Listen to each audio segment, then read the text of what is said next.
Good evening and welcome to Gunner Shot. Gunner Shot में आप सबका स्वागत है। Today I'm going to start a new series on climate change in China and the limits of Chinese power. It's not military power, complete overall, as they say, the comprehensive national power. Well, uh, I didn't know much about climate change or much about many things till about 4 years back. It was in 2020 that there were great floods in China, and those floods threatened to break the Three Gorges Dam. We'll talk of it a little later. And then I started studying about China and climate change, and floods, and droughts, things like that, as they've evolved. Then I found that, look, there's something about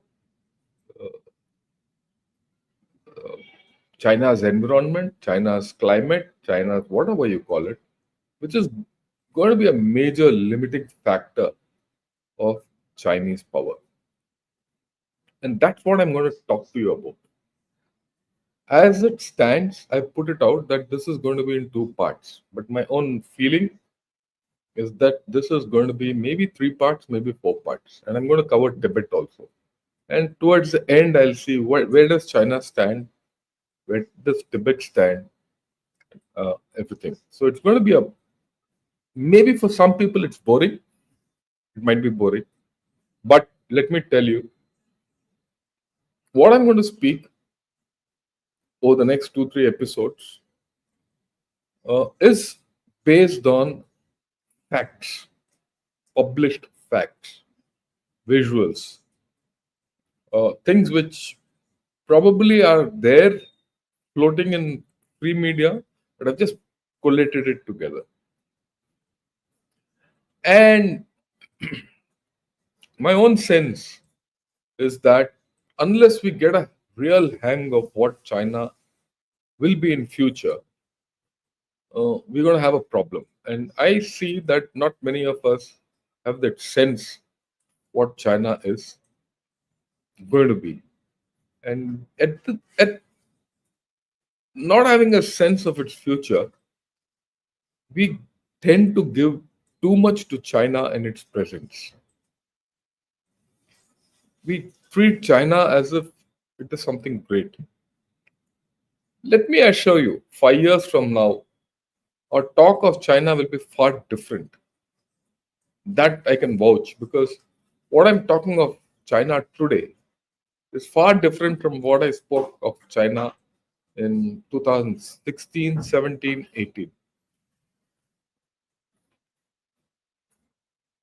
I had predicted something about China at that point of time, and very eerily it's coming true.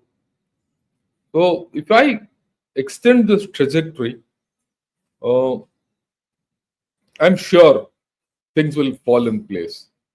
But to extend this trajectory to see where China is heading, you need to understand the fundamental factors. So let's dive into this subject. Right. You know, as far as climate change in China is concerned, there is a civilizational connect. Droughts and floods have been endemic in China from time immemorial. Chinese dynasties have collapsed due to droughts, floods, and famines. They've changed. It is well possible that the communist dynasty will face a similar ending. A combination of famine, flood, and drought. And the modern version of environment climate change.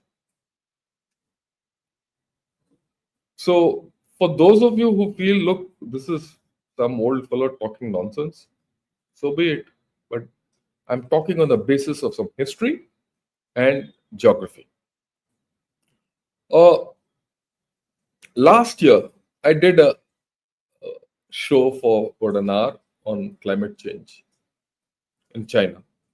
And this is what I felt last year. And in this small clip, I do make a reference to the year before that. Have a look at it. If you understand this, the rest falls in place. My thought process is remain the same.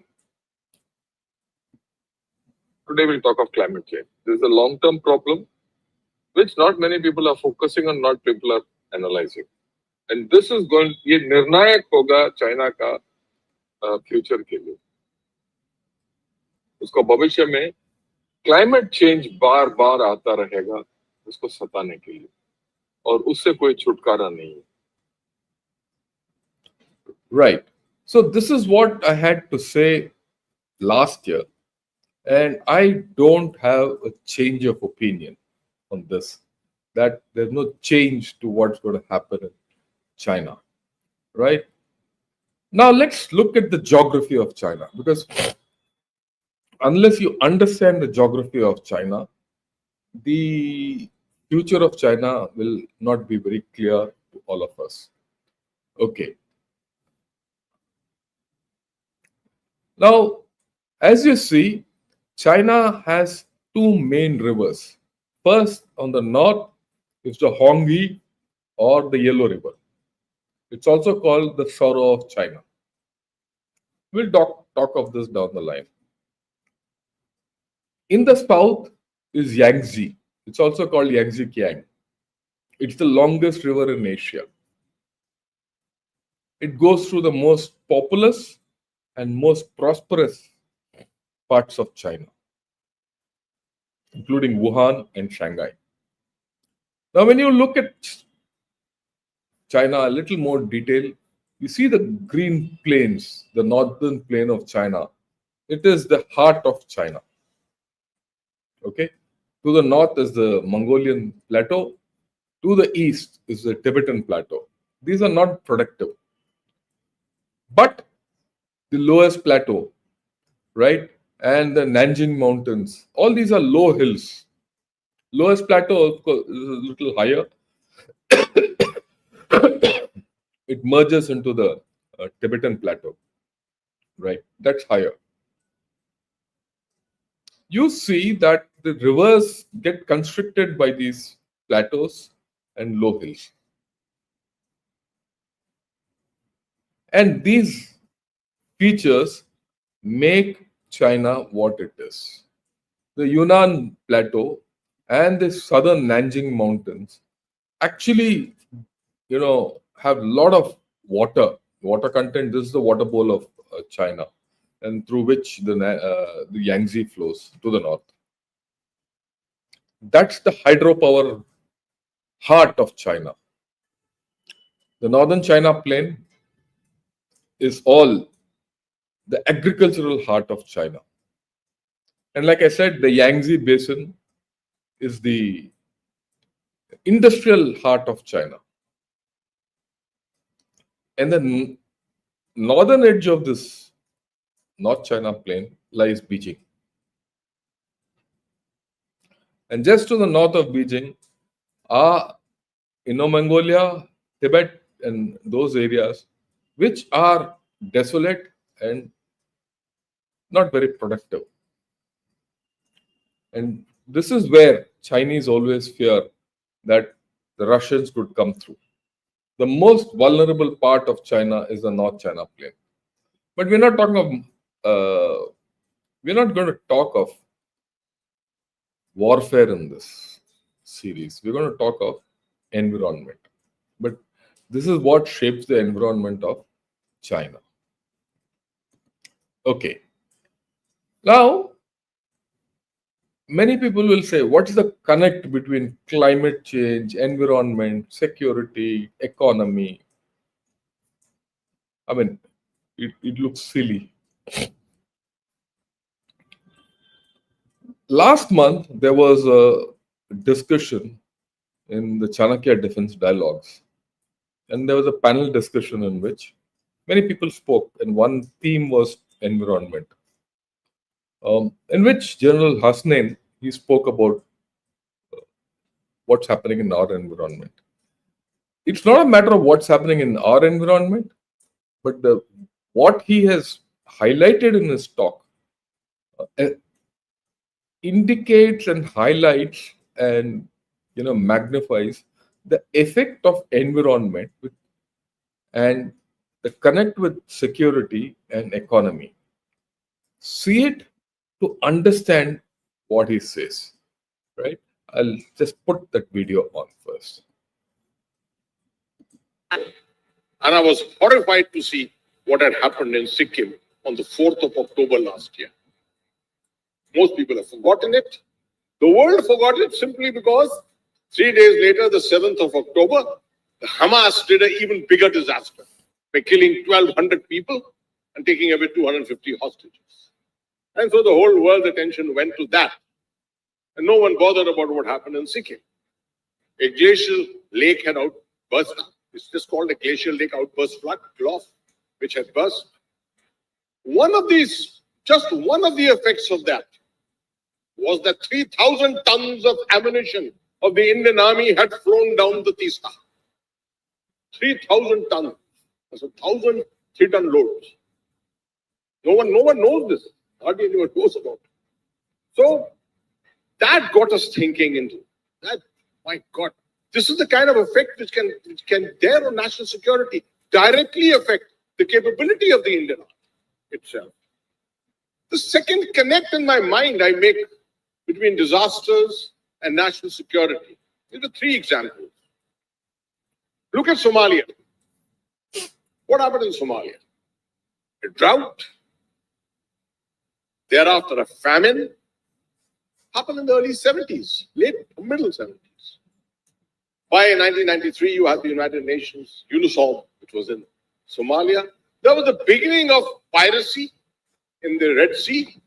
That was the beginning of terrorism, the Al-Shabaab, in all those areas of East Africa. All had started from Somalia. Second example, go to Bangladesh. When we talk about migration into India, where does the route lie? It lies back in 1971, when almost 540,000 people died in that super cycle, which actually accelerated the entire process of the formation of Bangladesh, the declaration of independence, if you go into the history of Bangladesh. And it led to huge migrations thereafter. The next time it happened in 1991, another super cyclone, 140,000 people died in that particular cycle. And why go any way further? Come to Pakistan. In the year 2022, 2023, one of the biggest floods in the Indus River rendered 2.6 million people homeless. The World Bank and the IMF put together felt Pakistan would require $16 billion to resettle them.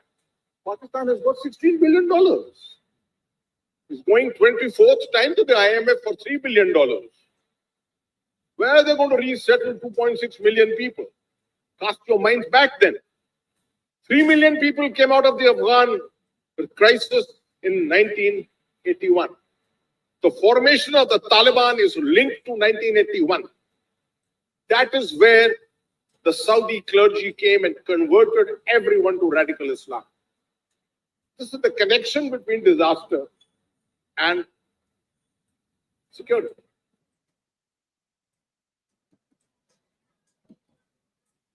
So he's spoken of a connection between disaster and security, economy. He's not spoken of the economy, but in his talk, it's very clear that there's an intrinsic connect with the economy. If Pakistan had to go after just one flood to the IMF and said, look, an IMF and World Bank said $31 billion, where will Pakistan get it? China might get it today. Pakistan has only one flood. We'll see what China has.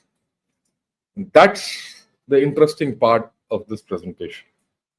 To understand the impact of what's happening in China and extrapolating it further.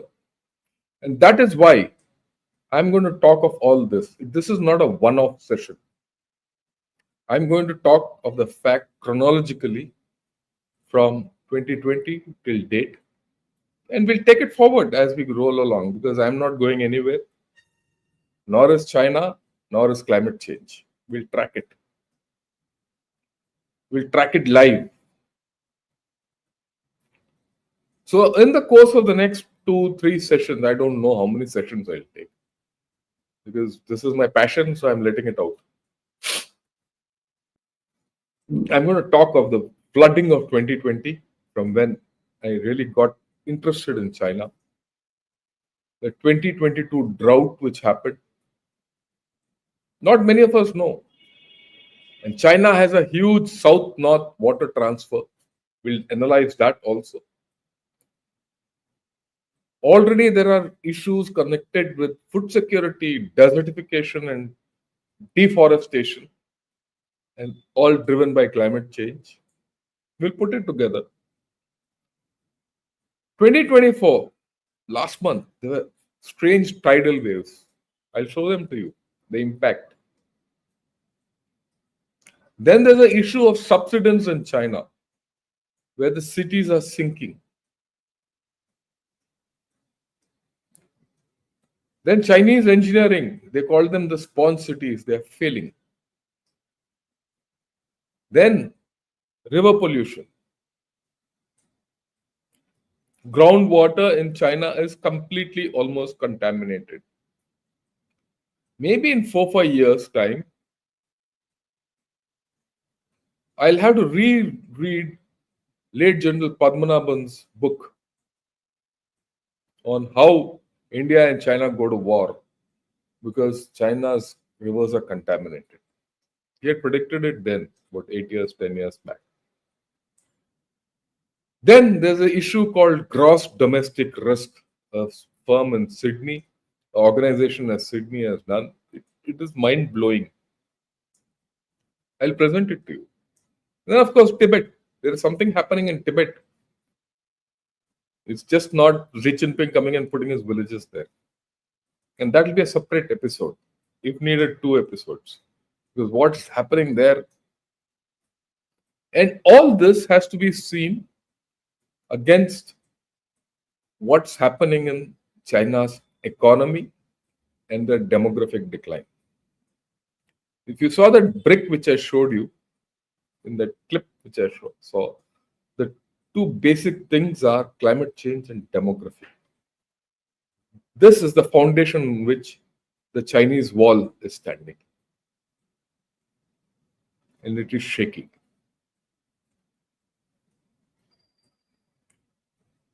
Okay, have a look at this map. Okay, now I'll make it a little larger. This is a map which is part of the gross domestic risk report.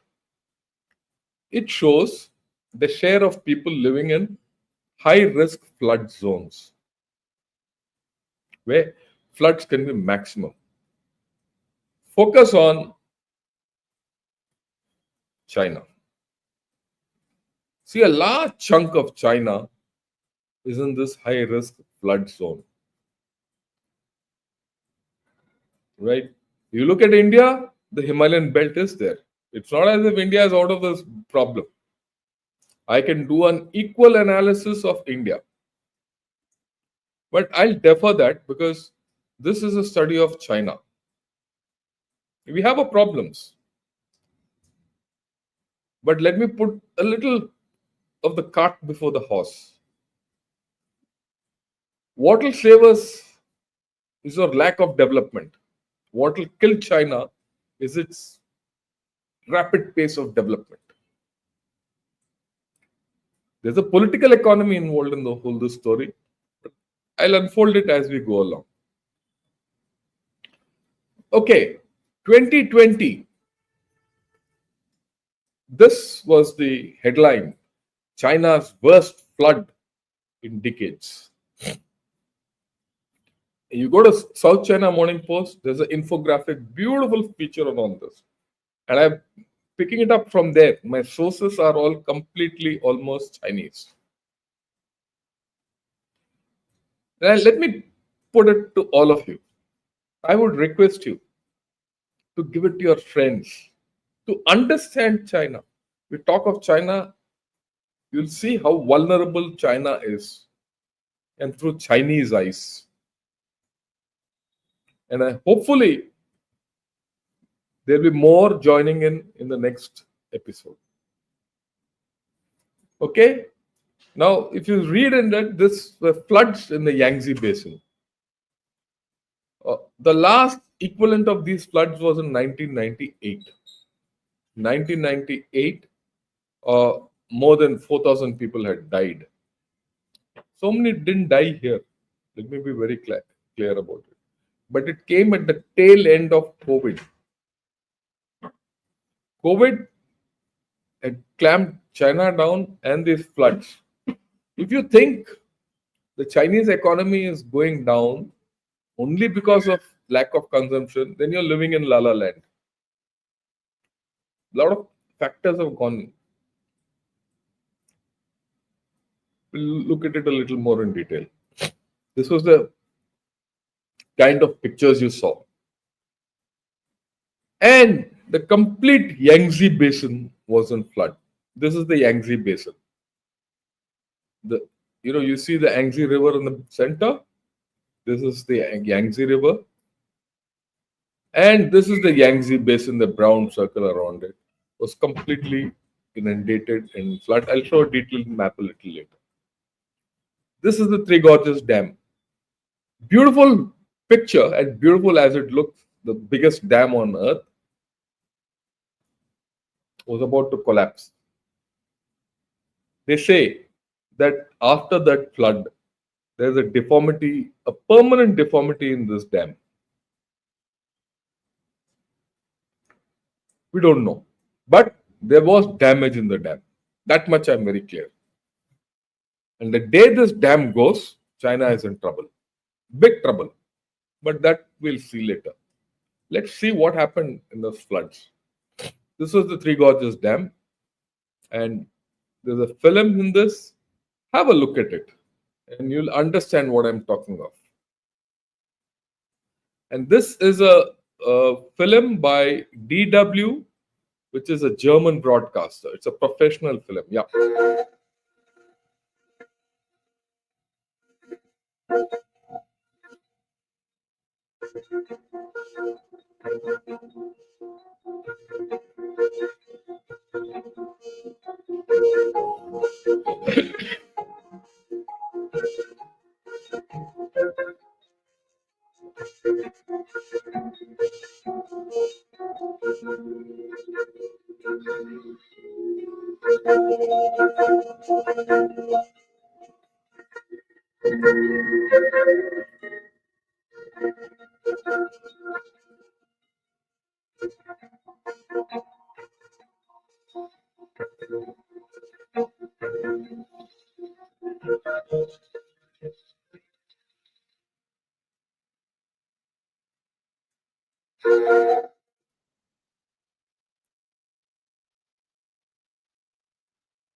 So you saw that film. You see the extent of flooding, see what's happened and all that. Now, again, I showed you that Yangtze Basin and all that. See in this insect map, that blue part is where the Yangtze Basin, where the floods were the maximum. Right. This went on for over 1 month, June 22nd June to 21st July the next month. Huge floods. Huge floods. Right. And at this point of time, there were almost about 433 rivers which were in flood. And 23 of them were at record highs. This is all facts. I can see a Chinese chap who comes, he says, this guy tells funny jokes. I agree with him. It's very funny for us, but not for the Chinese. And I think it reflects the mindset of this idiotic Chinese to come out with such a story. Okay, so much rain, right? And then this was the basin. If you see the circles, the number of people who are affected, everything, all caught in detail and put it out, and it's there. It's there in their media. Okay, and if you see this map in detail, it tells you how many people were affected where, and how much rain in the Yangtze Basin was there, and what is the problem. Now, I'll have to go back a little to the geography and, yeah. Okay, no, sorry. I'll show you another. Yeah, I'll show you. Have a look at this map. In this map, this is the Yangtze River. Okay, this is the Yangtze River. It goes up to Shanghai. There are two lakes here. It's called, this is Lake Dongting, and this is Lake Poyang. These two lakes are the two biggest freshwater lakes in China. Okay? During the floods, or rather before the floods, this is the picture of Poyang Lake of 2019. The same area in 2020 looked like this. See the extent of water. Water, the lake had swollen tenfold. Same thing with the other lake, Dongting. But I'll show this a little later. That's the interesting part. This is just the start point of the story. And then, of course, floods in Chongqing were the most fatal. And even Xi Jinping said that the whole country is at risk and main rivers are at risk and all that. These are all from that day. And this was the flood scene in Chongqing. There's a video attached in this. I would suggest those of you who are interested, this is all of 2020. Go to the Twitter, take Paramaguru, V Paramaguru 1, click get to Twitter and see the film in it. I couldn't get it. It's horrific. It's a 3-minute film, and you'll see how Chongqing was flooded, where people were just got washed away. People have forgotten all this. But if people like me who are keeping track of China, it's par for the course. Now, in August 2020, the rainfall and water into the Three Gorges Dam was so heavy that it threatened to breach the dam walls. So this is all about 2020 so far. Now we need to switch 2 years down the line. 2 years later, in 2022, the same Three Gorges Dam was in the midst of a drought and at dead water levels. You couldn't draw water out of Three Gorges. That was the state. Okay, same. See the map? We are now going to see areas of Dongting, Poyang, and Yangtze to understand the switch from a flood to a drought. That's the interesting part. 2022, China recorded a heat wave, which led to a worst drought in decades. Okay. What does South China Morning Post say? In the summer of 2022, in the summer of 2022, China was hit by its most severe heat wave in 6 decades. The past 60 years, they had not had this. It had a drought which impacted food and factory production. Power supplies were interrupted. Transport was interrupted. in vast parts of the country, complete the Yangtze Basin was in trouble. Okay. The Yangtze Basin from Shanghai to Sichuan was the most affected area. Complete Yangtze Basin. 2 years back, floods. 2 years later, drought. No water. Hundreds and millions of people impacted. And they say that this heat wave was among the worst recorded in global history. When the floods came in 2020, the Chinese themselves said this is climate change. They repeated it. So climate change is a factor. And they had scorching temperatures. See the parts where of 2021 and 2022. The map on the left, this one is 2021 and this one is 2022. And see the dark shades where it is more than 40 degrees. You see this whole lot. It's what more interesting areas in Tibet. We'll talk of it later. Areas of Tibet cross 40. In fact, the highest recorded temperature in Tibet was 46. And this went on for 70 days. And this is what he writes here. For more than 70 days, a brutal heat wave ravaged much of China. Temperatures more than 40 degrees Celsius. 900 million people were affected. Equal were affected 2 years back. You see this, at the peak drought period, this was the areas affected. The complete Yangtze Basin. Okay. It was horrible. But climate change.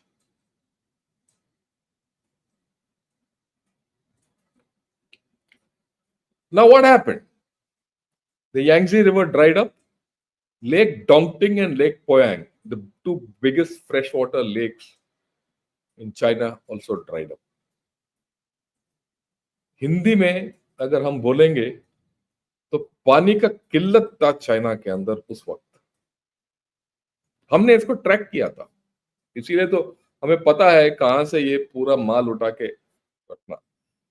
अगले बार जब हम कुछ बोलेंगे China के बारे में, तो ध्यान रखिए, हम काफी रिसर्च करने के बाद, काफी जानकारी हासिल करने के बाद हम अपना चोंच खोलते हैं. I will not talk to you nonsense. Up, go to any other channel, they'll talk fancy graphics, fancy this, fancy that. The reality of China, I will tell you. And this is the reality. And this is straight from their sources. This is the way that lake dried up. See the monument behind. We'll see that monument behind, that's the reference point. Right? See the monument here. Okay. See the monument here. Okay, there's a Tibetan monument, or rather a Buddhist monument in the middle of this lake. We'll see that. Keep, because I'll show it to you again. Lake was dry. Okay? Right. This is Poyang Lake. See the contours of this lake. And this was before, in 2021, the left one, and the right one was in 2022. See how it had shrunk. Same thing, Dongting Lake, mid-August 2021. 21 was a normal year. 22 shrunk. So just think, in 1 year, you have a lake which is 10 times, which is normal, has grown 10 times. Next year, it has shrunk by 10. What is the variation?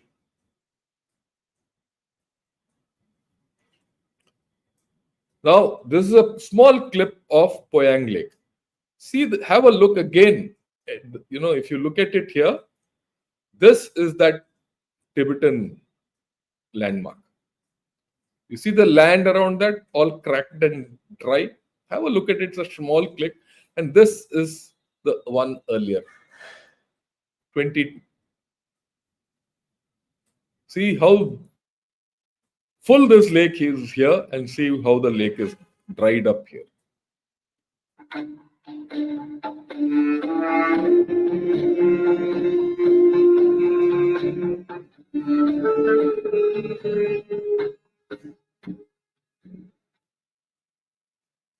Right? So there's a small clip, but it very clearly tells you what the whole story is. Absolutely, dry lake, no water. Did it stop there? It didn't. This is Chongqing. 2 years back, Chongqing was flooded.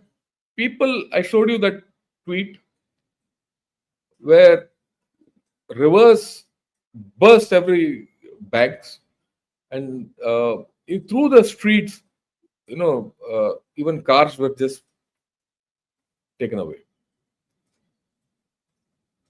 22, Chongqing, Yangtze was dry. See the bed, completely dry. And that's the interesting part.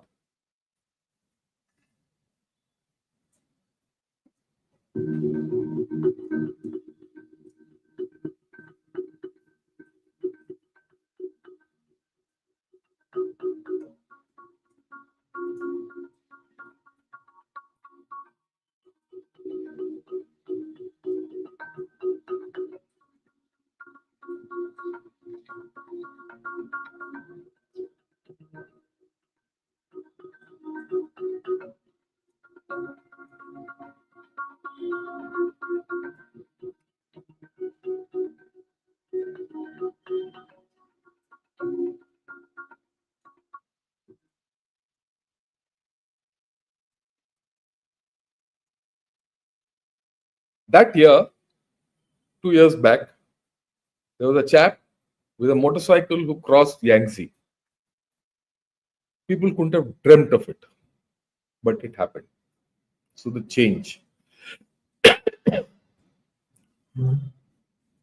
That year, see the headlines of South China Morning Post. It says China's record-breaking heat wave hits power supplies and threatens agriculture. It did both. Both got affected.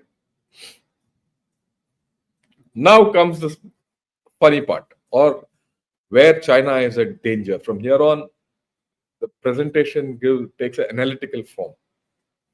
You saw 2020 floods, 2022 is drought. Now, China has a south to north water transfer system where water from Yangtze is taken all the way to Yellow River to the north. Why? Because water in the Yangtze basin is always more than in the dry plains of the north. If there's a drought, what's the use of this water transfer system? Just see this and then we'll get back. This is the tweet by Xinhua, and this is the channel, water channel, with this thing, and they put out a proud tweet with a film. Have a look at it. And this is old. This is not a new one. This tweet is of, let me give you a closer look. Here it is, of 2017. 2017, China didn't have these problems, incidentally. They had problems. They always had problems. But the magnification of these problems started after 2020. See this? It says it aims to channel water from the Yangtze River in southern China to the dry areas in the north. Okay, now this is the film of a Chinese film.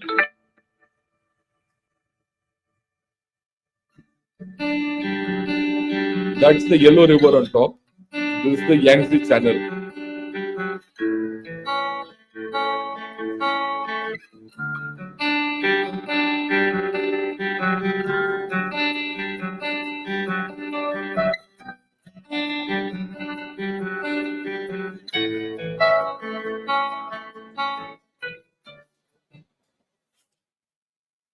Right. So if you have a look at the whole thing, the south north water transfer system feeds all the major cities. If there's a drought in the south, water can't go to the north, and the whole thing is a failure. What happens to them? So this is what is there. Have a look at what I've analyzed. This is my analysis which I did some time back. Is this? Traditionally, the north is water deficient in China. Right. It was in 2003 that China launched a 560 billion south to north water transfer project. This is not new. This is an old project. They wanted to shift water from Yangtze to the dry north. Now there are additional plans because there is water deficiency in China is huge. So they want to make another canal. It's called the Yinggujan Canal. Whatever it is, I've written it in black and right. And this canal, the new canal which they have already committed, they're making it from three Gorges Dam directly. And they want to take water to Beijing. So somewhere this north-south water transfer, the old system and the new system will crisscross, complicated Chinese engineering and all. But the same area from where they want to take water is suffering from droughts. It's a harbinger of climate change. Now puts complete Chinese infrastructure at risk. Now, China, as we know, also wants to invest into infrastructure to revive its economy. If they get a chance, they'll do it. But what do they do now? The infrastructure which they already have is not going to give them return of money or investment. And that in the infrastructure which is there, right, is now at risk. It will give them no return. And some are collapsing. We'll talk of that a little later. Now, the North China plain, if it goes dry, and it went dry that year, it is the agricultural plain which I showed you, North China plain, the heart of Beijing agriculture or Chinese agriculture. It produces 60% wheat of China, 45% wheat of corn, 45% corn of China, 35% cotton, and 64% of its peanuts. Now, hereafter, whether you like it or not, this is at perpetual risk and puts China squarely into food insecurity zone. And I'll talk of it later. Right? Additionally, the 2022 drought was in an area where dependence on hydro water energy was high. Okay? So it actually failed many places. Now you have to see you just step out of the whole thing and look at it. China is enhancing its thermal power and all forms of energy, including hydro, coal, nuclear, everything. Now, all these need water. If China is going to suffer droughts like this was a mega drought, but even in 23 they had droughts, even in 24 they had droughts, where their electricity got hit, energy got hit. Now, if they don't have energy for all these, where will their economy go? Can it ever revive? Because there's a top line on this. Yeah, you can always plan that everything will be nice. What happens if it doesn't go nice? My own view is that the energy availability in China has got a cap. It might have coal, it might have nuclear, it might build dams, but the water is not there because water is the fundamental thing to drive your steam turbines.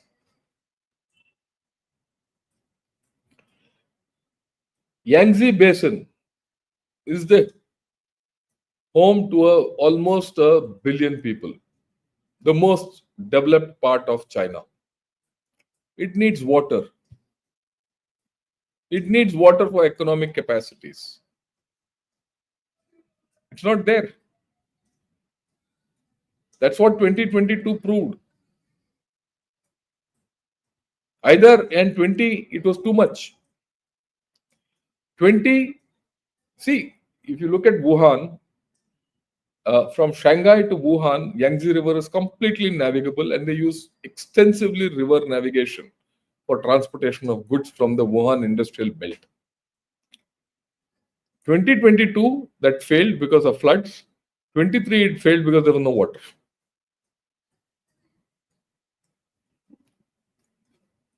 23, 22, sorry. 22, drought. Li Keqiang, who was the then prime minister, had to sit in Wuhan to monitor the drought, what happened during the drought. There's a view. China can print money, it cannot print water. That's the problem with China. Okay. Now, if you think that this was all I was going to talk of, I'll tackle this and we'll call it for the day and then take it up tomorrow. And then I'll take your questions. We say, 20, 22. Now we'll see 23, 24. In 23, 24, there have been a series of unexplained flooding and coastal typhoons. Beijing last year had the worst flooding in 140 years.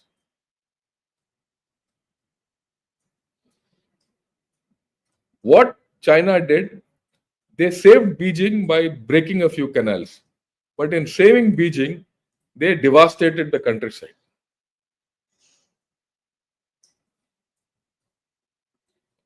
They did it. The countryside got devastated. So when you do these things, it means money. And this is happening regularly. Okay? Again, I'll show you a video of the floods. And this was taken by some intrepid traveler in China. Okay? And this is of 23, August 23. You will have a look at it. It's of August 23. That's why I'm authenticating every film I'm showing with a authority or a publication by someone who's been there. Have a look at this. Have a look at the floods. Look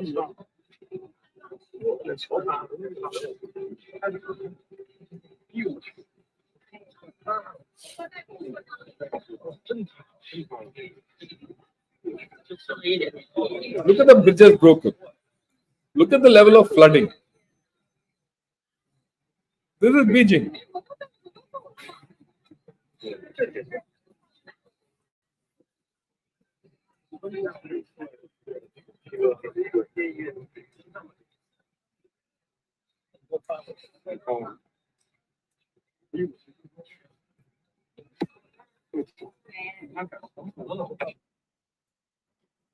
So 24, you're back to flood. 23, you're back to flooding. Now where? North.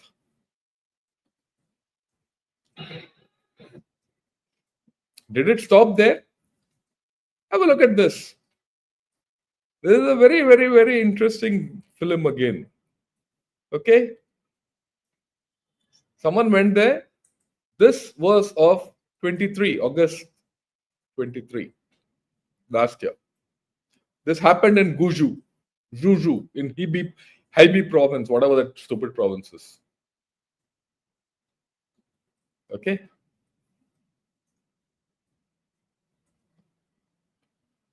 And this is authenticate. This is again a Chinese film.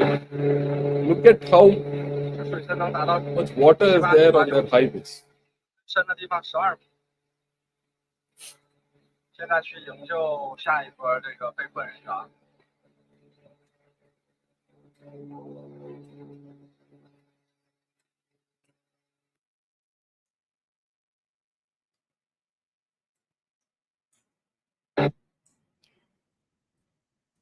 It didn't stop at the north. There were massive floods in southern China also, right? And again, have a look. Let me see the date. Yeah, this is of 2024, this year. This is all in the coast, right? And this is Guangdong. In Guangdong, a lot of damage. South Pearl River, Bay River. So have a look at this pic. You see the extensive, the extent of the water, how it's gone, where it's gone, and all. And all this has come out from within China.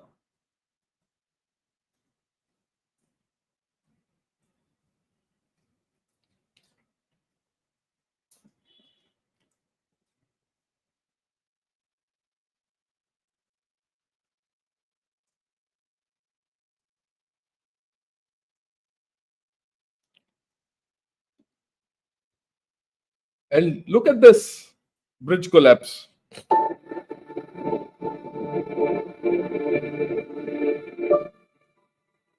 It's all in Guangdong province.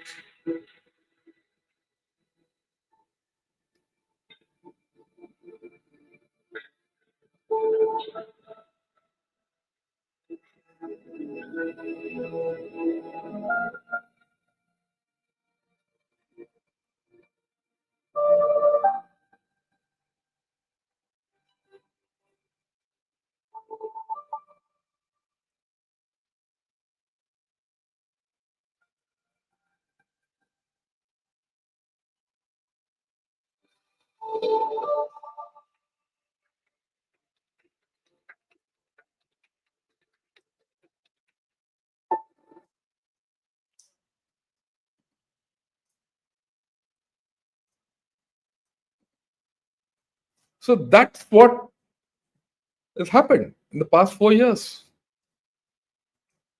So today, I'll stop here. I'll take some questions. So today, what we've seen is what happened in 2020 floods, 22 drought, 23 and 24 coastal flooding, unimaginable of the last 140 years. But it doesn't stop here. It doesn't stop here. We're going to talk of so many other things. I'm sure by the time I finish, you'll understand why China is at risk from climate change. And there's a huge economic factor in this entire story. There's a human factor in this whole story. Now, the natural question is, look, will climate change affect only China? Or will it affect India also? It will affect India. But you're not so developed. Thank God we're not so developed. And then a lot of Chinese infrastructure is built at record pace, in a hurry, without diligence, and it tends to collapse. That's what one can make out. Because in my life, I've seen bridges collapsing. After all, I've been part of flood management and disaster and rescue and all that many times. And like what General Hasnain said, we've had huge disasters. In that glacial outburst, the complete dam, Tista Dam, got washed away. The recent hydel project which we built has got washed away. We will have problems. Everyone will have problems. But I've not seen the kind of problems these people have had. I live in a disaster-prone city, Chennai.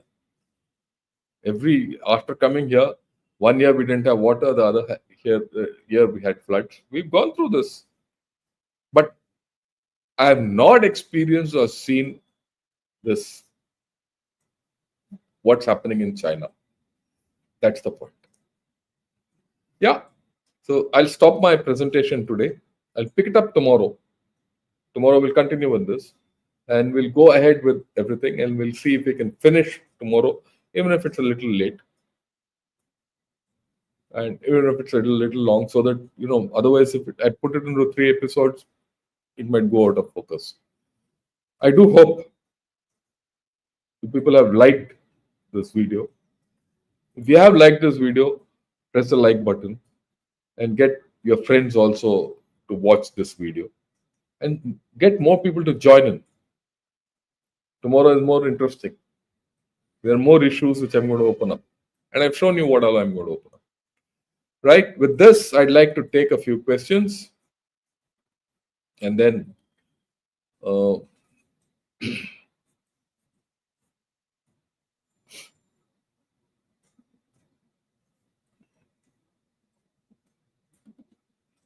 yeah, it's never boring listening and learning from you, dear. Thanks a lot, Harshal. That's my aim. If I've read so much and I don't share it with people, it's useless. Knowledge grows only by sharing, which is something which many people don't understand. Only when you share knowledge that it grows. Yeah, Amitesh Behra is as usual with this pessimistic view. Climate change will affect every country, including Bharat, not specifically. I agree with you. It's affecting France also. So, Amitesh, you have to get out of your narrow way of thinking. Okay. That's why I said what's happening in China is unprecedented. It's not happening everywhere else. You'll understand as I talk. Because the first thing which you come out with always is a negative thought. So, till such time you have this negative thought, you will not grow yourself. Let me also tell you, you have to open your mind to understand what the other person is saying.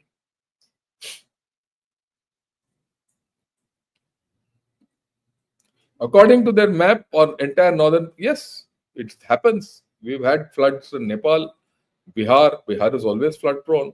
You go to Assam, it's always flood prone. You have to go to the Brahmaputra Valley to understand. But there's a difference. There's a difference in the floods of Brahmaputra and Yangtze. What's happening now? What's happening now? Brahmaputra, everyone is ready for the floods. People have adapted to floods in Brahmaputra. If you have to go, you ever go to Assam during the floods of Brahmaputra, you see water, only water, miles and miles of water. The entire state of Assam comes on roads. And if you ever go to Assam and drive through the countryside, you'll understand the wisdom of our people. All roads in Assam are at a height. Complete Assam comes onto those roads and lives there. And then know how to live. And that's why you'll see a lot of houses in Assam are on stilts. And the size of those stilts are generally above the waterline during floods. This comes empirically through practice and knowledge, the ancient knowledge which they have brought. Yeah, if there's an unusual flood, then it is something interesting. But generally, people know how to handle floods. That isn't the case in China. That's the difference.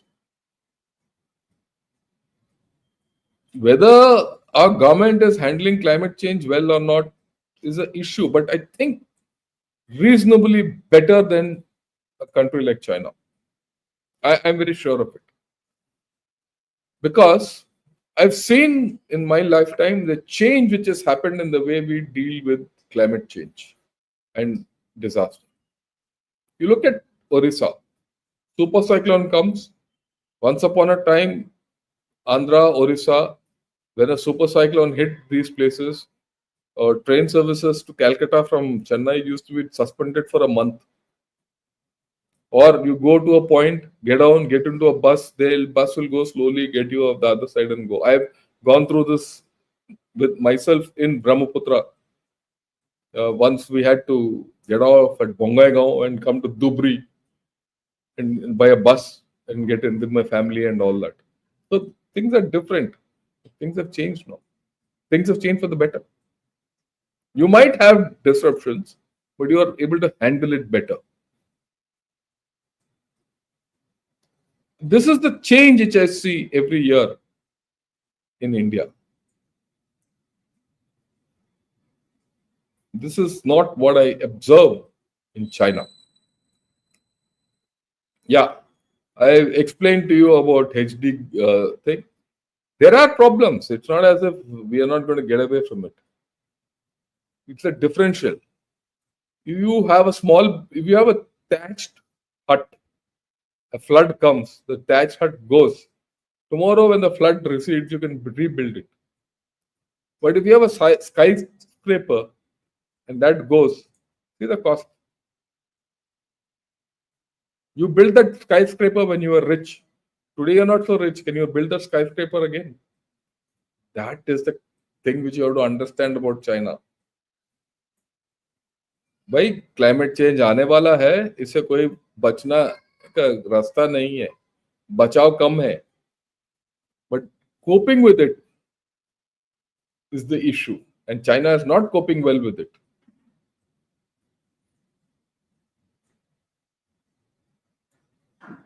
Okay, right. I am grateful for your perfect and knowledgeable analysis of disruptive change. Yes. Yeah. Here's the Chinese. He himself says in Chinese history, there was a very serious phenomenon of encroaching on lakes and converting them into farmland. They've done it. That's why their farmland is also gone. It's quite clear that Chinese gods are not amused with emperors. Yeah, I agree with you. Yeah. Chinese first leader built a dam, grow a lot of food for enough for army that was used to control all the blueprint all leaders follow to this day. Well, and they whatever blueprint they're following is failing. Incrementally, it is failing more. That's the point. Look, I've not gone back in time. Let me explain. In some time back, I think 2007 or 8, they had an earthquake in Sichuan where more than 50,000 people died. And that was triggered by an artificial lake which they built little far away. Now, what happens when you put a dam or build an artificial lake and all that? You have to understand the water collects there and adds weight to the surface, and the water starts seeping down into the surface. And if that surface geology underneath has cracks, the water keeps going down and it starts cracking the stones. And when that happens, stones one day just snap with the weight of the water and an earthquake occurs. The earthquake won't occur here, it will occur somewhere else. That's what happened in Sichuan. And we'll talk of it when we talk of dams on Tibet and all that. We'll talk of Tibet and then I'll talk of this again.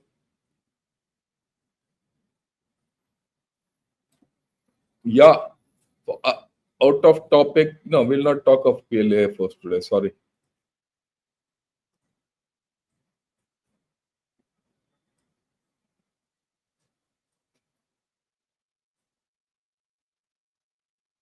Sir, if these Chinese were to pay heed to Chanakya and vacate Tibet, Xinjiang, and other illegally occupied territories, they would be a lot better placed to find resolution to this climate.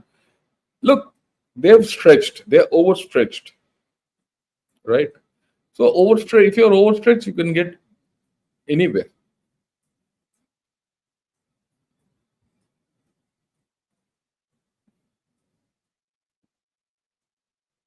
Sir, if most of China's rivers are polluted, how are they able to manufacture semiconductors? A good question.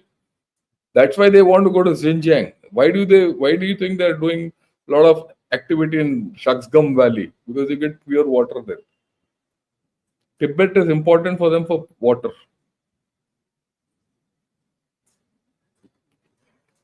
What will happen if our port cities are submerged due to climate change effect on India and will go?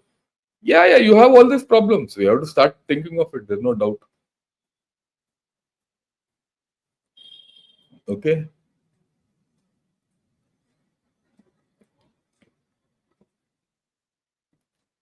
Yeah, he said the Chinese are too naive to believe the lies of the West about climate change and start manufacturing EV. Now, does the West talk of climate change? Better talk about. He's, after all, he's defending China. That's okay. Yeah, your analysis is always right on the spot with no sugarcoating. Yeah, this is it. This is a fact. There's nothing in it. Okay. Uh, can some strategic breakage of dams and selective migration of people help with coping of these? It's very tricky what you're suggesting. That's what Chinese are trying. They did it. They had no choice but to break a dam, divert waters, and some parapet walls and things like that which they had built. I don't know. They had to break all that to divert water to their countryside, and they suffered for it last year. Okay, and you see every year this is repeating itself, which is not there earlier. Okay, thanks a lot, but today is just a preview. We're going to talk of this tomorrow. It might seem far fetched. What I suggest to you is think over. If you have to predict what's coming tomorrow, and if China is going to remain your adversary, you need to do, uh, you need to do forecasting based on some facts, and that's what I'm trying. I'm not a climatologist. I'm seeing the correlation between a set of events of how will it affect climatically, what will be the political effect, and what will be the military effect. We'll come to that. We'll come to all three towards the end. This I'll come when I finish Tibet, which is the part 3 of our presentation. With this, thanks a lot for joining in today evening. Get more guys on. Get your friends to watch this today and come and join in tomorrow for a greater thing, because I'm going to talk of a different set of conditions altogether tomorrow. Till then, good evening and Jai Hind.